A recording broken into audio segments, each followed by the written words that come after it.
Hello and welcome to Unity Voices podcast.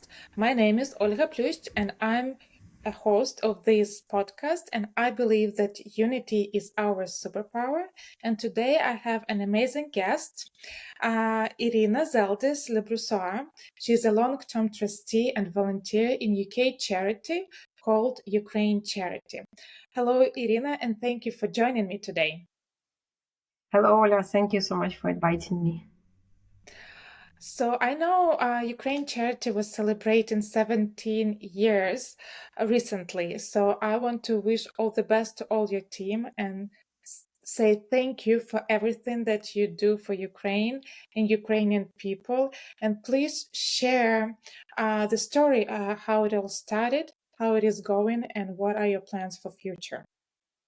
Uh, Thank you. Yeah, it's a project which started 17 years ago by three friends. They decided that they wanted to give back to Ukraine because it was three Ukrainians working in London, and there was a community of people here, like Ukrainian professionals working in the UK, and the discussion was raising how can we help back to Ukraine, and there was no platform to officially or transparently do it, um, and that was a decision. Okay, then if there is no platform, let's start one, and that's how Ukraine Charity was registered to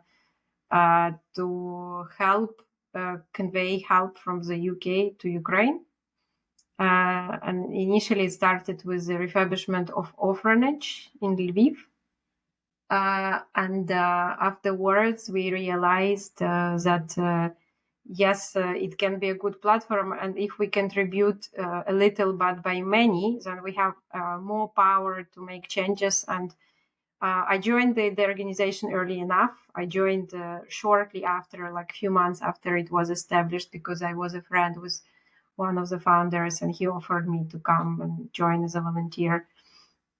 And I remember the discussions that we said, okay, let's try to look at the projects which will have a long-term impact. And children were the focus, and we started to announce fundraisers for, let's say, equipment for hospitals, something that would need more capacity than just a few friends putting together donations. And for many years it was children, like children focus. We even said Ukraine Charity as a charity which helping underprivileged children in Ukraine, improving lives of underprivileged children in Ukraine. Orphanages, family type orphanages, children hospitals, that was pretty much that. But then Revolution of Dignity started, and there was an urgent medical need. And we have started to sponsor medical needs for civilians affected, and of course with a full-scale invasion, it was a completely different reality, because when it happened, the whole world was shocked, and Britain, of course, and we are here, and we were one of the 2 or 3 officially registered charity on the charity commission list. And people just started to approach us and saying, how can we help? And this is where our experience of 15 years by then helped, because we already had experience how to help. Because one thing is to raise help, and another thing is to know what is the best and efficient and transparent way how to do it. So now we are still helping children, because we still have long-standing partners, and the childhood was not cancelled. It was changed and everything, but children are children. They still have their needs. Underprivileged children. And now you have a growing number of underprivileged children, so we feel responsible for that as well. We are responsible for helping. And of course, the war relief crisis appeal was announced, and we are also helping emergency relief causes, including rescuers, including medics, paramedics, basically civilians affected by war, and those who are providing relief to them. Well, thank you for everything that you do, and you see, I have a heart. It's almost Yes, like the logo of Ukraine it is. charity, It is. and I got it on Independence I Day in should have Kiev. it here. Yeah, so for me, it's like represent that my heart belongs to Ukraine and Ukrainian children, and I was lucky to get on one of your fundraising events this flag with different signatures, and when the host asked me who am I fan of these signatures, I remember I said that I am a biggest fan of Ukrainian children. So I really appreciate all your efforts and everything that you do. And I remember when I first met you in London on one of events, and when you represented yourself as the trustee of Ukraine charity, that you fundraised back then over £1 million. It was very impressive because I have been working in charity and volunteering, and I know how hard it is now to fundraise money. Um, so for me, it's I think what you're doing is an amazing job. So Thank you. keep doing it, keep going, and good luck with that. And you mentioned that things has happened since 2022. Do you mind sharing your personal experience of February 24th? How it was for you? Where were you? How did you heard about it and how you felt? Yeah, I think I would not be lying if I will say that it was the most shocking experience I ever had in my life, including like events, I don't know, wedding, childbirth, those kind of things. It was the most shocking, losing close people. It was definitely most shocking experience, even though I was not in Ukraine. But I remember the morning that actually very rare, but my phone goes on silence for night because normally, especially there were discussions that the invasion may happen. I was trying to keep phone not next to me, but on that particular night, it was on silence. And I remember the first it was my husband who broke out the news. He said to me, "Ira, I think he went for it. I think he went for it." And I kind of very quickly understood.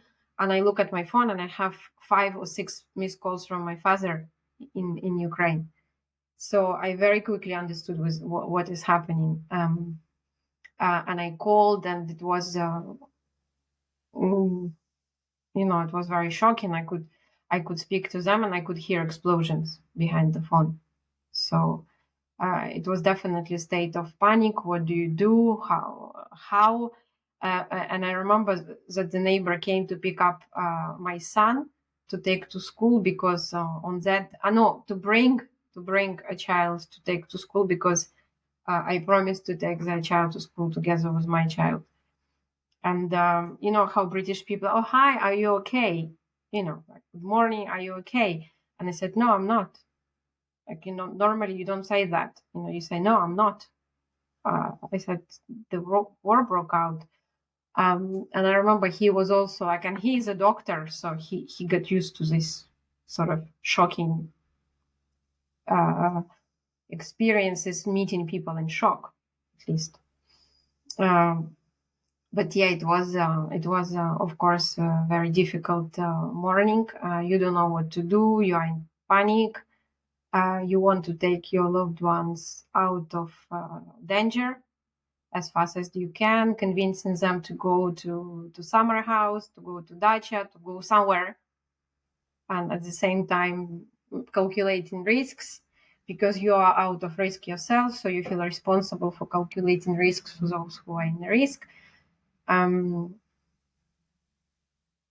and then yeah, but at the same time I remember somehow it was very like at the back of your mind, um, this view that your grandparents went through that, so you kind of, it's not unimaginable. I could picture those pictures in front of me, and I kind of knew, okay, well, they went through this, and unfortunately, like our generation will have to that as well. I mean, it's a pity that it was not over.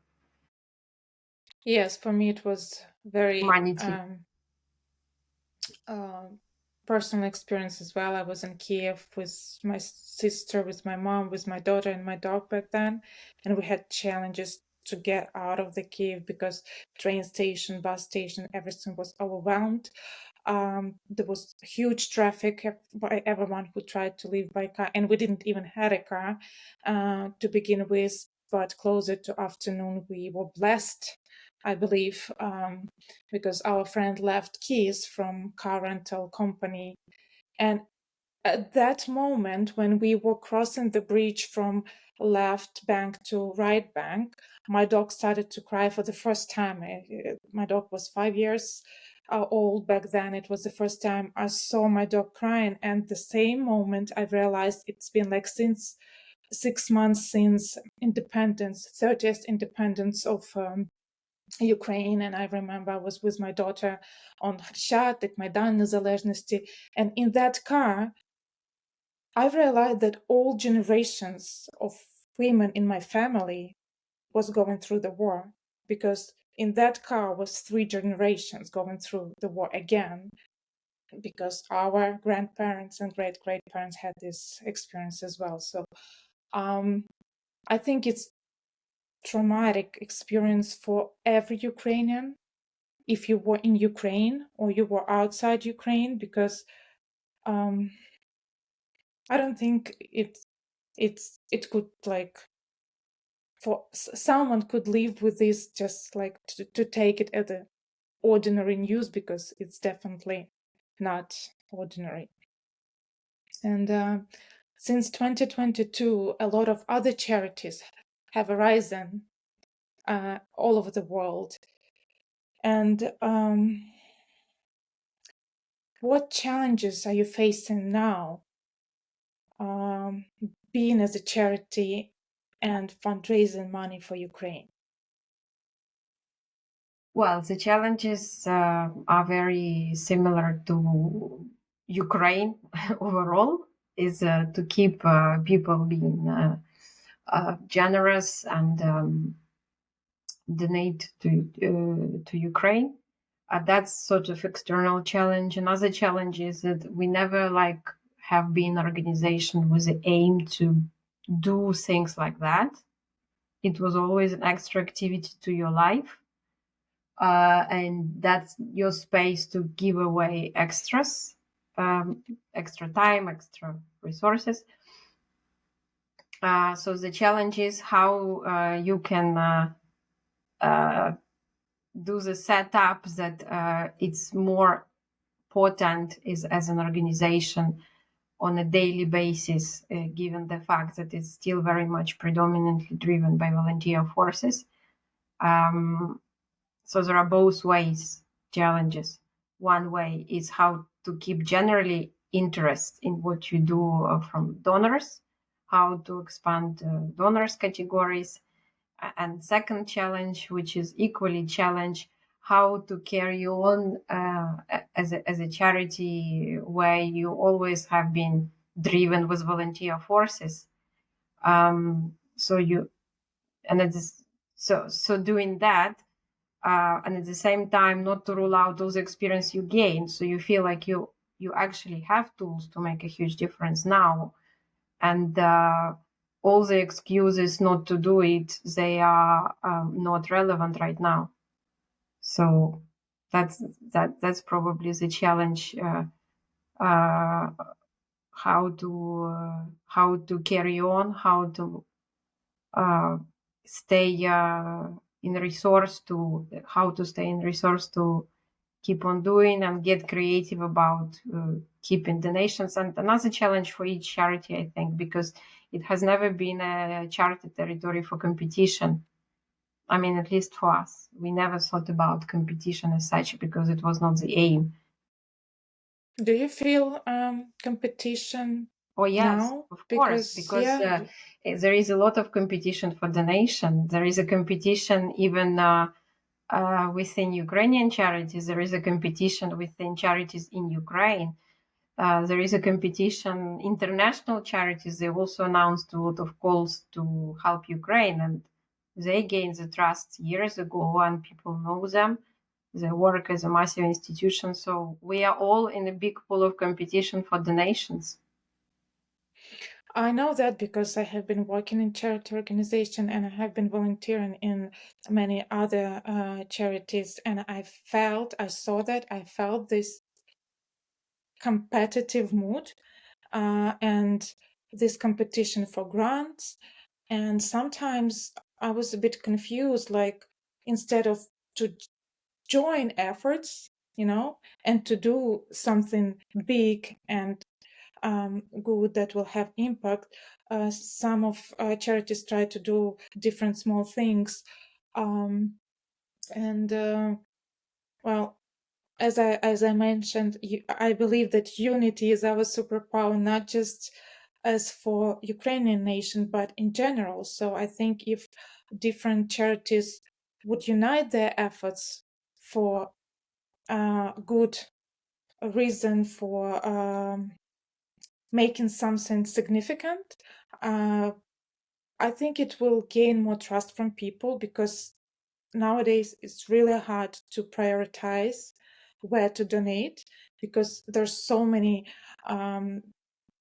fundraising, and it's not always you get reports where the money goes, and not always you see the result.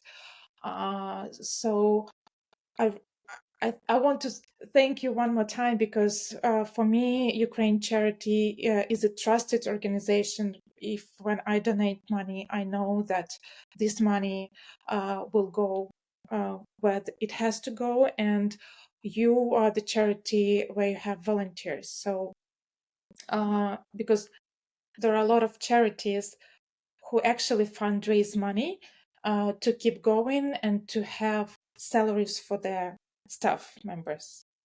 As far as I know, your team is volunteering, so it means that all money goes to help to Ukraine and Ukraine people. Well, at the moment, it's not. I mean, we had to make a shift as well, because it's impossible to be only volunteers and operate the volumes that we had to operate and we have to operate.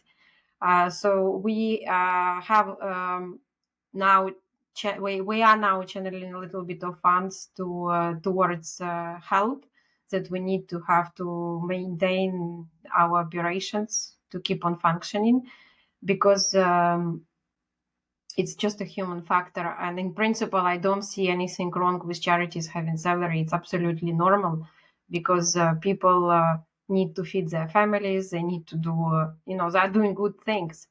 I think the competition in the charity business should not be identical to the pure business model, because how do you measure success as a charity? Is it by the funds raised? Is it by funds that are donated, or is it by the quality of projects that you are sponsoring?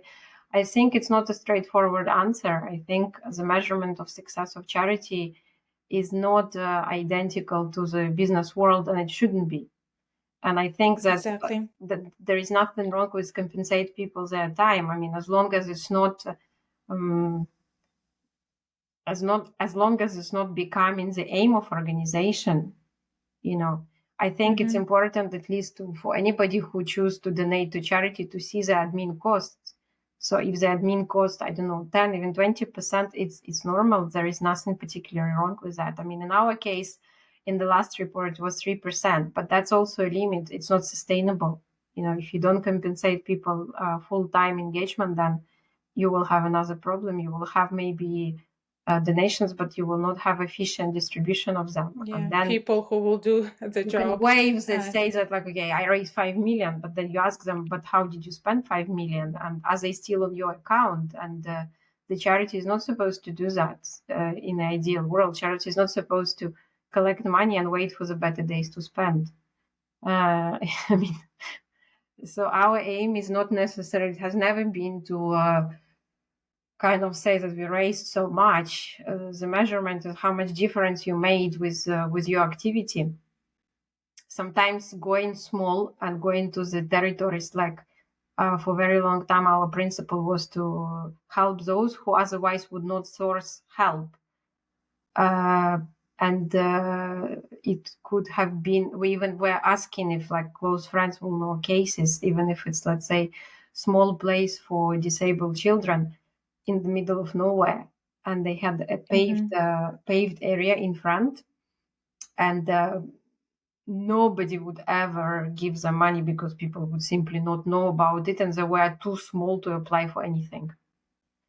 But at the same time, they were looking after, I don't know, 50 disabled children.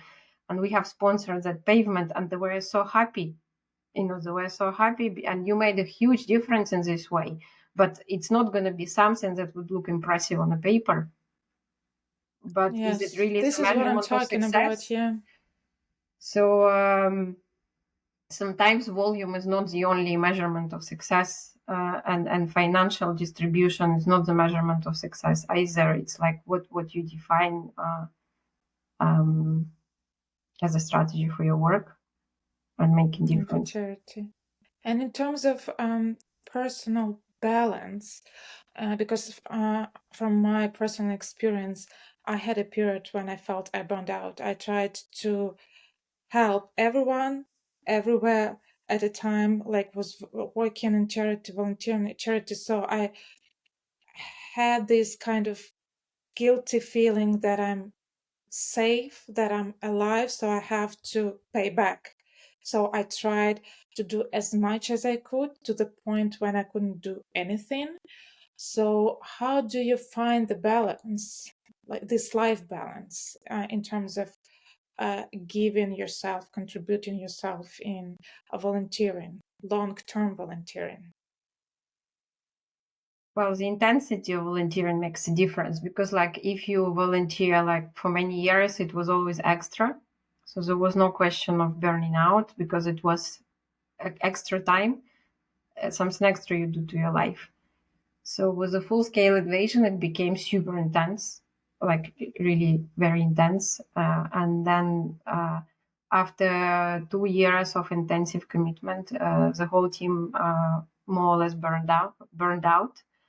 And it's important to recognize it, and then like individually everybody makes a choice how to rebalance it, because if you are all burned out, then there is always a chance that okay, you just close the charity and that's it, because like there is no energy. Then it makes sense to think long term and see, okay, what's going to refill the energy, and how can we, like, what kind of changes to do to refill it. I think it's important for everyone to mind that, and not to feel ashamed, not to compare yourself, because each person is individual, and capacity to volunteer is different, and circumstances different. I mean, it's just uncomparable. It's pointless to compare how much you give as opposed to another person.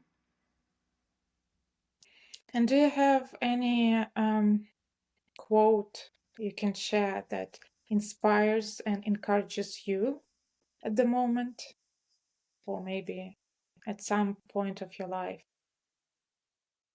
Uh, what for volunteering?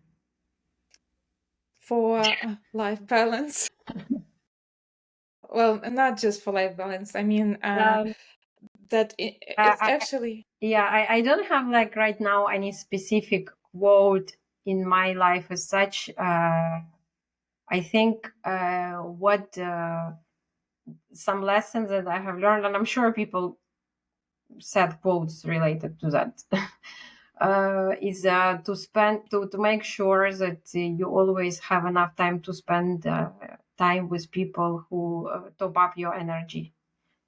And the recent quote I saw, and actually I think I even shared it somewhere, is something about you, people with a free free souls, about free souls. Like, yeah, the free soul.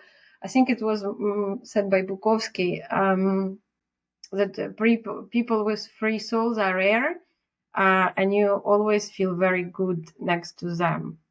They're rare to find, but once you find them, you will recognize them by feeling good next to them. It's hard to find them, hard to recognize, but you will recognize them by feeling good being next to them. Do you have such people in your life? Free souls? Uh, Yes, I think I do. I have a couple of people that gives me that kind of sense. I wouldn't call like free souls, but in my definition, this is the quality that people have. And I would Do even, you yeah. do you think Ukrainian nation in general could be called free soul people? Um, I think that Ukrainian nation treasures freedom. Like freedom is definitely the genetic code of the nation and genetic value. Like it is an ultimate value for the nation, freedom. You know, during Revolution of Dignity on Maidan Незалежності, there was it was written, "Freedom is our religion."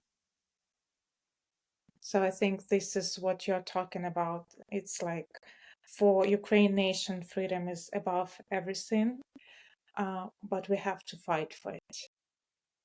And also, I want to ask you, maybe you can recommend something to watch or something to read to understand Ukrainian.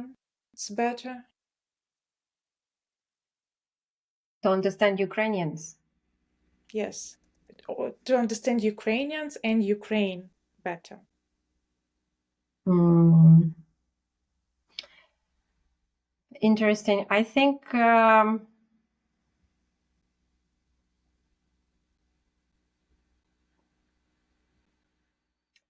it's really something that is hard to get through books, to be honest. I think you have to experience Ukraine to understand Ukraine, because there is no definition of Ukraine like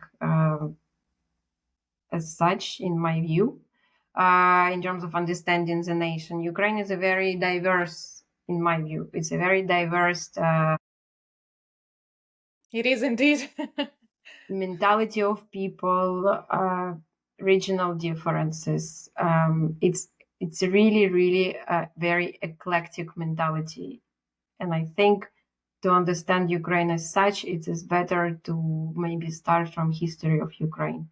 I think, frankly, the most simple recommendation, which is super accessible to everyone, and it gives like very basic, at least, idea, is like Timothy Schneider uh, lectures online. It's like History, basic. yeah. It's for those who maybe have curiosity about Ukraine, but never had an idea how the country shaped, Mm-hmm. in English. So that's very interesting, I think. I think on a deeper level, frankly, I have a almost not a dream, but I think it would be very nice if Skovoroda was translated in English, Grigory Skovoroda, because I think Ukrainian philosopher. he is extremely exceptional philosopher. He is extremely also a lot of wisdom.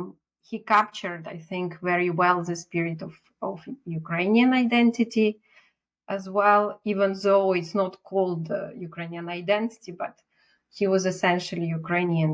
And I think it would be great to give the light and exposure to works of Skovoroda and his philosophy, because I think people do not see Ukrainian history through the prism of this kind of genius.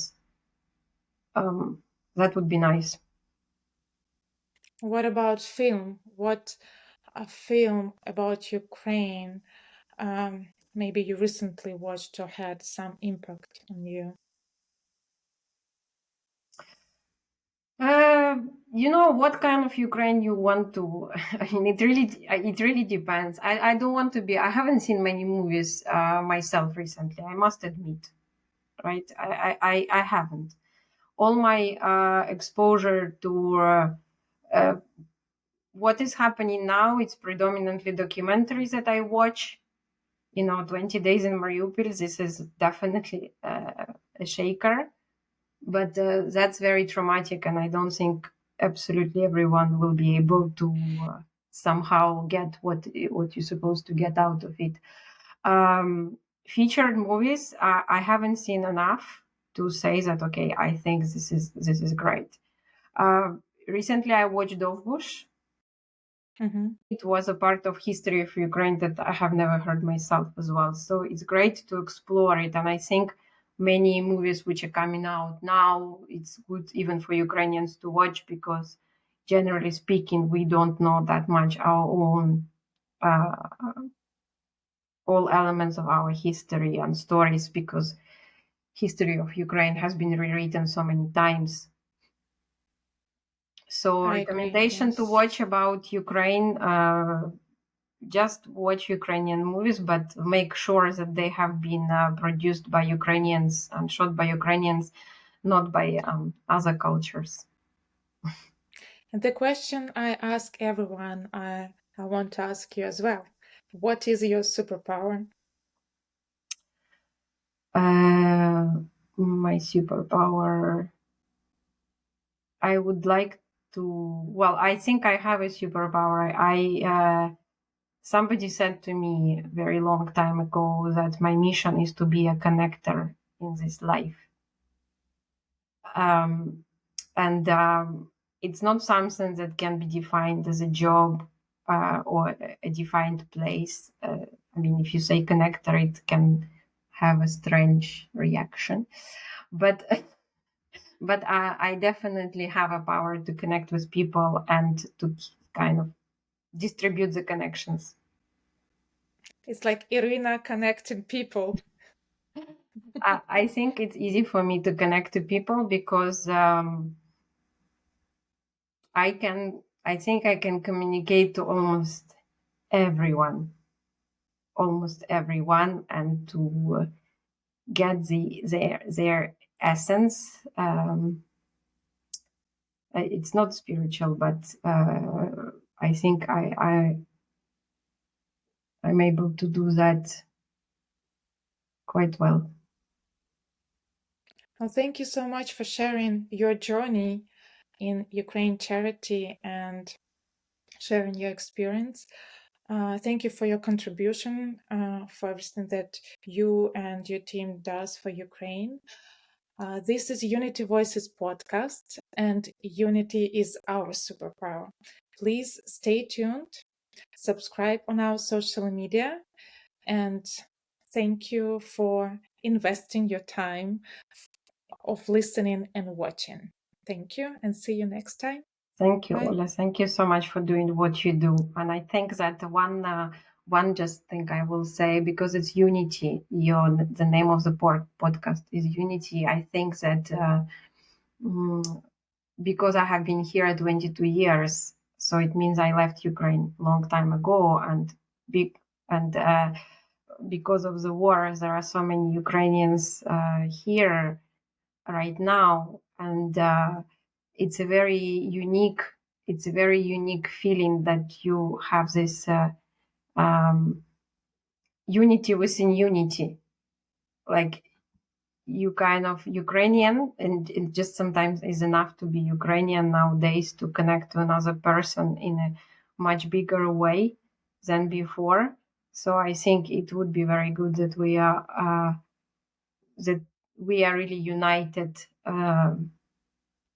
in a way how we were united during the first few months of invasion. And I think you are doing very important job now to reminding us That unity is our superpower. where we should use it. We should use it.